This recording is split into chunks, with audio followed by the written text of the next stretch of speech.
I checked into a budget motel off I-95 because I was too tired to keep driving and too awake to sleep at a truck stop. The clerk slid me a key card for 117 ground floor, backside by the ice machine. He said housekeeping had already gone and asked me to bring the card to the desk at checkout because the drop box sticks. I parked under a dead pole light, walked past 2 rooms with their curtains open to blue TV, and let myself into 117 at 11:38 p.m. The first thing I noticed was the peephole. The glass didn't bulge outward inside the room the way it should. It sat almost flat, a dull circle like a button without a lens. I put my phone light to it and saw black, no hallway, no distortion, just blank. I told myself the lens was dirty or old.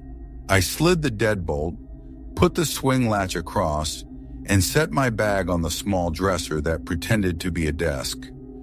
I do the same ritual in every room. Check the bathroom, prop my bag against the connecting door, run the AC fan, turn the TV to a channel with no motion so I don't get sucked in. The connecting door on the left was the hollow kind with a bolt and an old brass chain on my side. The bolt through, the chain set, but the jamb had been painted so many times that the chain plate sat proud of the wood like a scab. On the opposite wall, the window lock had the little flip lever you can set crooked to keep it from rattling. I set it crooked. At 12:21, the room phone rang once, no caller ID, just one ring, and stopped.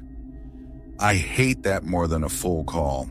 I put the receiver in the drawer and turned the ringer off.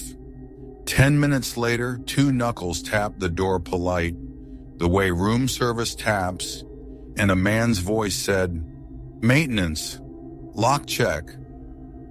I looked through the peephole and saw nothing but the dull black circle. Up close, it smelled faintly like tape. I put my phone's flashlight against the glass and angled it slightly. The peephole bloomed into view as if someone were covering it from the other side with their palm. When I lifted the light, black again. "Maintenance," the voice said, a little lower. "We need to check the mechanism." I said I'd call the desk to confirm. The hallway was quiet for 3 seconds, and then, lighter than a breath, something grazed the metal near the latch. The sound a thin tool makes when it touches a plate by mistake. I stepped back and said, "I'm calling now." The sound stopped. I called the desk. The clerk answered on the second ring, his voice too awake for the hour. He said there was no maintenance overnight and told me to keep my latch across. I asked if he could see anyone on the back hallway camera. He said the camera had been quirky since the last storm.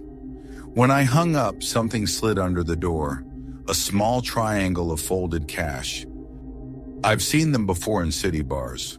A bill folded into a tight 3-corner. This one sat point out with a tiny note tucked in the fold. "No passenger." That phrase doesn't belong in a motel. It belongs on a rideshare sticker or a gate.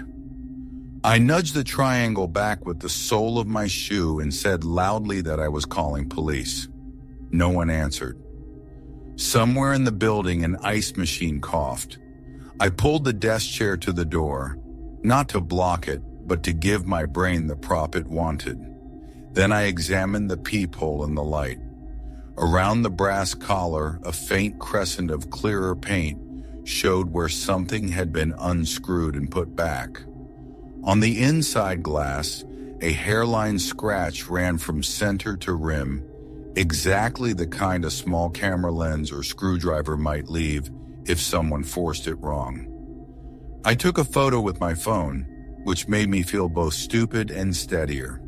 At 12:58, the connecting door's handle moved once lightly, like someone testing whether the bolt floated.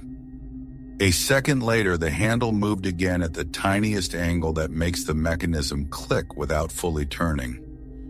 You learn those sounds if you've ever stood on the outside of a locked door trying to be quiet. I pressed my palm flat against the panel and felt the hollow core hum. On the floor by the threshold, in the gap between carpet and metal strip, a coin glinted, a dime wedged vertically so the door could compress against it without the latch tongue fully seating. The coin kept the door from making noise when the chain took weight. I pulled it out, and the chain plate settled with a soft tick I felt more than heard. The TV went black for a second and came back on the hotel splash screen. In the corner, a Chromecast icon popped up. Room 214 TV. I hadn't cast anything. I don't cast to strange TVs. I unplugged the set and pushed the dresser 6 inches to cover the outlet. I didn't sleep. At 1:23, the room phone chirped again once and died. At 1:41, the AC fan clicked off hard like someone cut power, then back on with the compressor lagging 2 seconds. In the quiet, I heard breathing at the door, not the cartoon kind, not heavy, just someone's nose close to a seam. It matched mine for 2 counts and then led for 2 counts like a teacher making you keep time. I stepped back and held my breath. The breath at the seam held 2, then exhaled slow. I called the desk again. The clerk offered to move me. I didn't want to open the door. He said he could bring a new key card and stand while I moved. I said no. I asked him to check the guest log for 116, the room on the other side of the connecting door. He said no one was in 116. It was marked out of order because of a leak. I asked if anyone had requested a duplicate card for 117 today. He went quiet the length of a sip and then said a card had been replaced at 6 p.m. because the guest forgot theirs, then hurried to add that the note didn't show a name. I checked in at 9:11. The timing didn't line up. Just before 2, the parking lot filled with a single car idling under my dead pole, light headlights off, dash glow blue. The car idled 3 minutes and left. When it pulled away, a band of light slid under my curtain like a slow blade, then went dark again. I slept in 20-second slices until 3:07, when 3 soft taps touched the lower part of the door.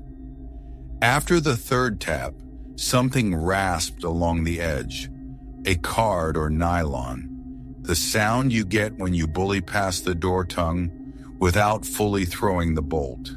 The swing latch held, the bolt held, the rasp stopped. A minute later, my phone buzzed with a voicemail from the motel's number. It was 30 seconds of faint hallway noise and a whisper I couldn't make out until the 3rd replay. Check your lock, in a voice pitched half a step lower than mine, like a recording slowed down in a free app. I waited until morning birds took the edge off the dark and went to the desk with the folded triangle in a tissue. The day clerk, different guy, hair damp, coffee breath, looked at the bill like I'd handed him a museum piece. "People hustle," he said. And then when I asked about the reversed peephole, his face flattened into polite denial. He turned the monitor behind the counter to show me the back hallway camera. At 12:24, a figure wearing a dark cap walked past my door and stopped. The camera's motion rectangle pulsed red, and the image scrambled for 2 seconds, then came back to an empty hall. The clerk said the system glitches. I asked him to print the key log for 117. He said he couldn't without a manager. When the manager slid in from the office, she printed the log and put a sticky note over the top line before handing it to me. The lines I could see showed failed entry at 12:22, 12:23, and success at 6:03 p.m., 3 hours before I checked in. The clerk peeled the sticky reluctantly. The top line read duplicate issued 5:57 p.m. with the initials of the night clerk I'd met the evening before. I took my bag and left the key on the counter. As I pulled out, the dead pole light flickered once and went dark again. In the rearview mirror, someone in a cap stood at the base of the stairs with a hand on the rail, looking not at my car, but at the door I just left. When I checked my phone at a red light, the peephole photo looked like a picture of nothing. I filed a report with the county, not to get someone arrested, but to have a number to put on an insurance form if I needed one. The deputy who took it over the phone said he dealt with reversed viewers in apartments. People swap the lens so the wide angle is on the hallway side and then cover it from their side so the room looks dark. He said the triangle fold cache shows up in other contexts and that if I ever see a dime stuck in a door gap again, I should move rooms or leave. In the end, there isn't a reveal.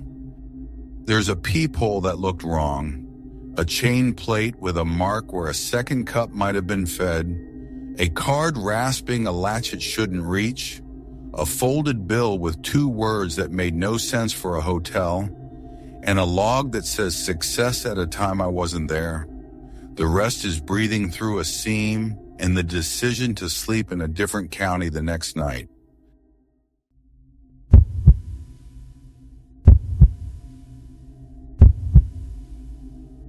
I checked into a roadside motel just past 10:30 p.m. because the rain had turned the interstate into glass, and I'd already white-knuckled an hour too long.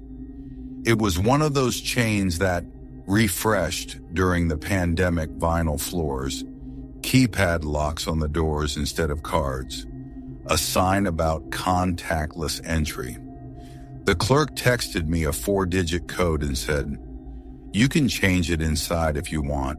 Star to set, pound to save." Room 214 was second floor, end of the outside walkway. The light over the door flickered once when I walked up and then steadied. The code worked on the first try. Inside was the usual: a desk pretending to be wood, a bed that looked square, a connecting door on the left with a hotel-issue bolt and chain, a TV that wakes up on the hotel splash screen and offers to let your phone cast to room 214 TV. I did my routine. Curtains drawn, bolt thrown, chain on, bag against the connecting door, AC fan set to on. Out of habit, I hit 9261 to set my own code, watched the keypad glow green, and tried the new number a couple times from inside. It worked. I turned the TV on a blank channel and let the fan noise do the rest. At 11:07, I went down for ice and a bottle of water. When I came back, my new code failed red blink, low buzz. I tried the temporary again. Same. The original code the clerk texted me opened it. I wasn't thrilled that the door had reverted itself in 10 minutes. I reset the code, this time something I'd never use on a phone or a bank, and watched the keypad flash set on its tiny screen. I took a picture in case I later convinced myself I hadn't. Back inside, I slid the bolt and reset my shoulders. The connecting door handle clicked very gently at 11:23. Not a turn, just a little mechanical hiccup you get when someone tests whether the bolt floats. I put my ear to the hollow panel and heard air move in the seam, then nothing. On the carpet at the threshold where the metal strip meets the pile, something shiny caught my light. A thin nickel wedged upright in the gap. I'd read about the trick online: feed a coin into the jam so the latch tongue doesn't seat quite fully and the chain takes the load without the clack. I pinched it out. The chain plate settled with a soft, confident tick. At 11:34, my phone buzzed a notification. Cast to room 214 TV? the same way it does if I've used YouTube in a holiday rental and forgotten to log out. I don't cast in hotels. The TV burped up the Chromecast join code anyway. I unplugged the HDMI dongle and the screen dropped back to the blue hotel logo. At midnight, the lock blinked audibly, a little relay clicked from the door. I thought I imagined it until I went to toss a wrapper in the trash and noticed the green ready LED on the keypad doing a slow pulse I hadn't seen before. I tested my code from the inside, then from the outside, bracing the door with my foot so I didn't lock myself out. Red buzz. The original code opened it again. I called the desk and asked if the system could roll back guest codes. The night clerk said housekeeping sometimes triggers a reset at shift start, so their master works. Housekeeping started at 8 a.m. It just did it now, I said. He said he could reissue my code remotely. I told him I'd said it twice. He sounded polite in the way people are when you've stepped into the part of their job that never works. I said it a third time and watched set flash like a dare. At 12:19, the room phone rang once and stopped. I took the handset off the base and put it in the drawer. Past midnight, the TV decided it was a person and announced guest nearby wants to cast in a box at the bottom of the screen, even though the HDMI was in my bag. At 12:26, the connecting handle ticked again, then breathed quietly as if someone leaned and pressed their nose to the crack. When I held my breath, the other breath held too. When I exhaled, it exhaled a hair before me, like a conductor leading a section. I texted the front desk a more practical request. Can we nuke and pave the lock? Assign a completely new code and kill the old? He said he'd wipe the profile. 2 minutes later, the keypad chirped twice. I stepped out and tried my number. Red. The original code, the first one from check-in, opened the door again. He swore he'd wiped it. I asked him to print the audit log and told him I'd be down at the desk in 5. The outdoor walkway at 12:40 had the hollow quiet of a building that hears itself. As I turned the corner by 210, the door to 212 opened an inch and stopped. No chain rattle, just the quiet of someone's eye. I kept walking. At the bottom of the stairs, the lobby door's chime didn't chime. The desk bell did nothing. The clerk came out of the back with his phone in his hand and a smile that looked purchased. He printed the lock log for 214 and slid the paper face down. The top lines read, 2027 code assigned, SYS, 2303 guest set code, 2312 guest set code, 2314 rollback to base, schedule, 002 rollback to base, remote, 043 successful entry card ID, 7F12, 044 failed entry, guest. My eyes stuck at successful entry. No one had opened my door. That's the PM check, he said too fast. The system thinks housekeeping ran their card. He pointed at the ID. That's a master. I asked who had card 7F12. He said engineering, even though the place didn't run a 24-hour engineer. Move me, I said. He offered 105, ground floor by the soda. I asked if 105 had a connecting door. He checked, said yes. I said no thank you, I'd keep 214 in my coin and my chair and my bolt. He printed a second paper I didn't ask for, something with shifts and initials, and tucked it under the first like I couldn't see the corner. The top initial matched the badge on his chest. Back in the room, I put the hotel chair under the knob, luggage strap around the chain, towel at the base to catch any draft that would tell me air shifted.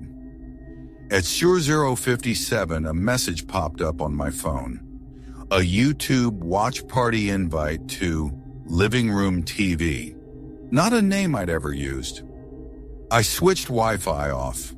A minute later, my phone found a twin of the Motel SSID. Same name with a hyphen and 5G tacked on. Stronger signal than the real one. I've seen that trick in airports. Spoof the network name, trick people into joining. The captive portal splash matched the real one. Pixel for pixel. I let it sit. At 111, the outside rail sang with a soft bump like a shoulder rubbed it. The peephole showed nothing. I'd learned from the apartment I lived in 10 years ago that peepholes only soothe you when they tell you what you want. I stayed back and watched the shadow line at the bottom of the door. It darkened and cleared 3 times in a minute like someone pacing. At 1:33, the keypad chirped twice, again remote push. My code died. The base resurrected. I filmed myself entering the numbers because the worst part of this kind of night is wondering whether you're the unreliable part. At 1:41, from the connecting door seam, the faintest plastic scrape like a laminated card eased along paint to find the latch edge. The bolt and chain held. The scrape stopped. Somewhere a TV 2 rooms over clicked to blue. I stayed awake until my brain started to make patterns where there weren't any, and then slept in 6-minute pieces. At 6:55, I went to the desk with coffee on my tongue and the coin in my pocket and asked for the audit log again. For my records. The day clerk printed it without theater. The 0043 line remained. Below it, 0558, schedule reset, housekeeping, 0610, fail guest, 0610, success, base. The cleaning crew didn't start until 8. The clerk shrugged. System sometimes uses a default profile, he said, like that sentence meant anything. I slid the coin on the counter. That was in my jam, I said. He didn't touch it. I asked if the room next to mine was rented. He said 216 was blocked, 212 was extended stay, 213 was out of order. What about the connecting on my side? He looked at the screen and said, no one in 213. On my way out, I walked the outside rail. The camera above 214 had a piece of tape on the underside of the hood, half peeled, like someone had stuck it there and changed their mind. A black scuff curved on the door frame at chain height, fresh enough that my finger came away clean but shiny. The keypad blinked green in daylight, friendly as a toy. I didn't file anything with corporate. I emailed myself the photos and the log and put the coin in a zip bag. Driving out, I thought about how simple the pieces were.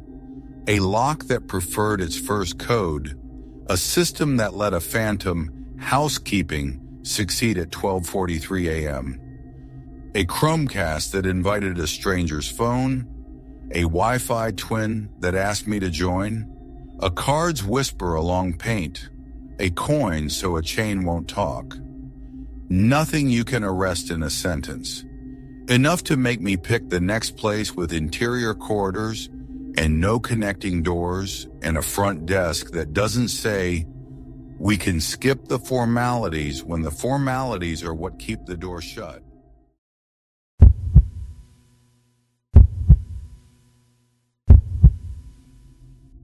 I picked the motel because it was lit like a gas station and 2 minutes off the interstate. The lot was half empty, the kind of place where you can back into a spot and watch your own car from the room. The clerk put me in 119, ground floor, across from the ice machine. He said most people didn't like that side because it's noisy when teams stay, which is exactly why I like it. Noise you can explain is safer than silence you can't. The hallway smelled like lemon cleaner over old carpet. The ice machine sat in a recessed alcove with a swinging door to a service corridor beyond, keyed from the staff side. I clocked the door on my way past. Crash bar, no handle, a little silver hasp at floor level like somebody had once chained it. I did my routine bathroom, window latch flipped sideways, bolt thrown, chain snug, bag braced against the connecting door. The TV landed on the hotel splash screen. I down arrowed to no input, so I wouldn't watch weather until 2 in the morning. At 2:57, the sound that woke me wasn't footsteps or a voice. It was a freight cart wheel that had a flat spot, turning thunk. Hiss. Thunk. The kind of cart you see housekeepers use. It got louder toward my door, then should have turned the corner toward the lobby. Instead, it went past the ice machine alcove and stopped with a breath of air, like a door opening.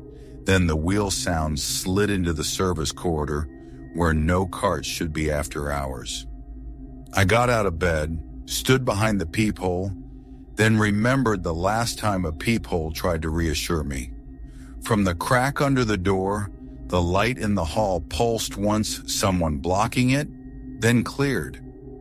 I waited with the AC fan off. The building had that late-night hum when you can hear the elevator cable 3 halls away and the compressor 2 floors up.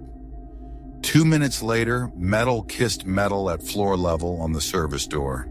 A thin scrape near the crash bar. The door eased. Nobody talked.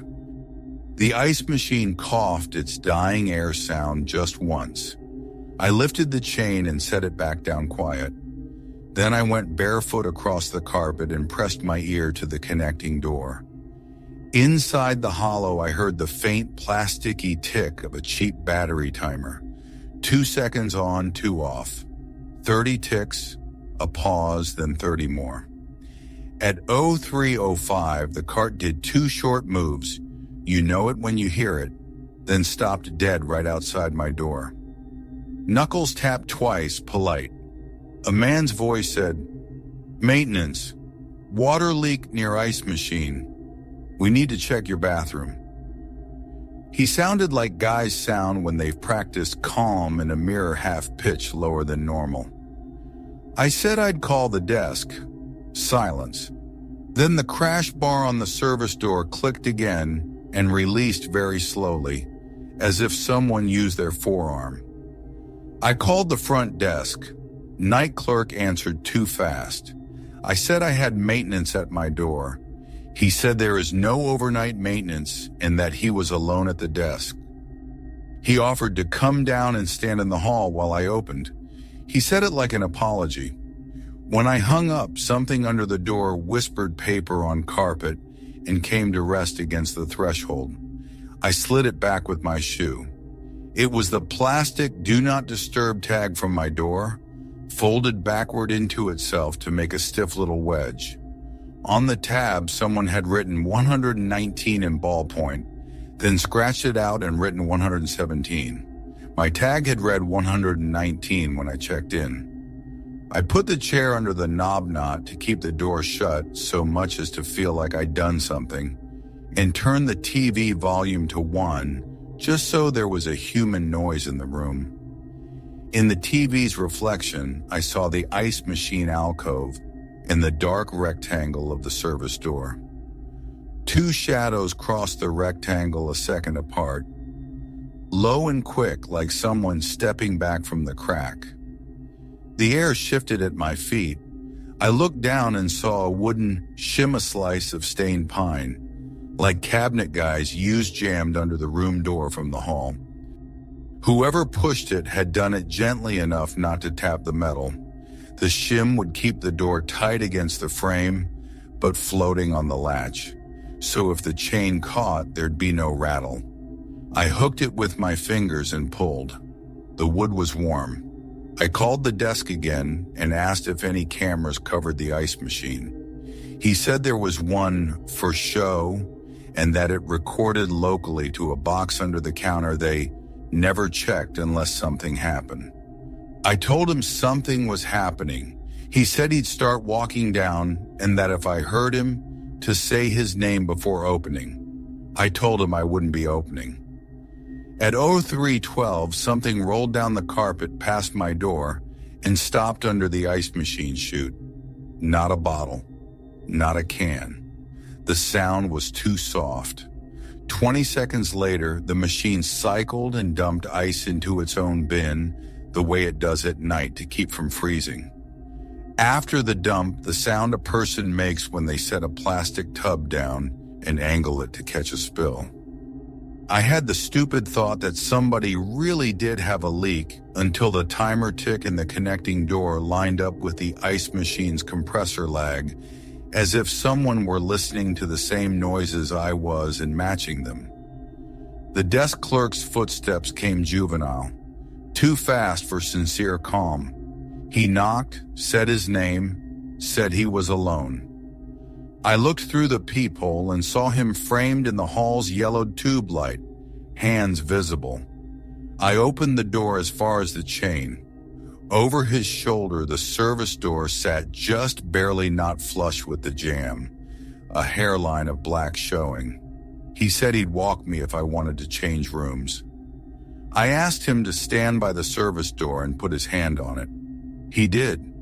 The moment his palm hit the crash bar, it settled into place like a cat caught on a counter. He frowned at the lower hasp, bent, and found a thin wedge the size of a pencil eraser under the bar trick to keep it from latching. He held it up with 2 fingers like it was evidence, and then, when I didn't smile, slid it into his pocket. We went to the desk together. He brought out the camera DVR and scrubbed there was no timestamp on the clip, just a jittering bar.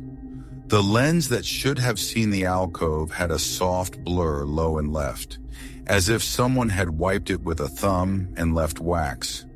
Twice the image flashed to black and returned with the angle 3 degrees different. He said the mount gets loose. He printed my key log without me asking. The paper read, 2203 guest check-in, 2209 success, code 0258 failed entry, card 0B, 0301 failed entry, card 0B, 0304 success, master override, 0304 failed guest. I didn't use my lock at 304. The entry line had a card ID I hadn't seen in a hotel log before. 2 characters, not 4. Old master, he said. He looked too young to know. I didn't change rooms. I asked him to kill the service corridor door and tape the ice machine alcove open so he could see it from the desk camera.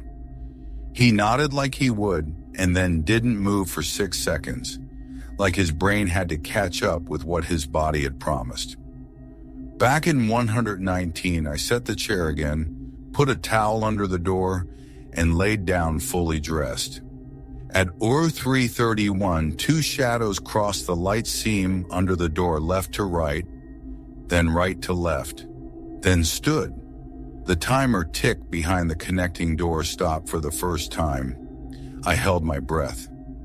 In the stop, I heard a paper whisper against paint do not disturb, slid from my floor back into the hall or from a different door to mine. When I exhaled, the tick resumed, but now it led me by a count, like someone conducting. I slept in small pieces until the hallway went gray. In the morning, the service door had a fresh black scuff at crash bar height.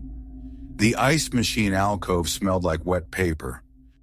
On the base of the machine, someone had tucked a baby monitor receiver, the cheap kind with dead batteries, aimed at the crack. On my door frame at chain height, a thin scratch arced in a way you don't get from luggage.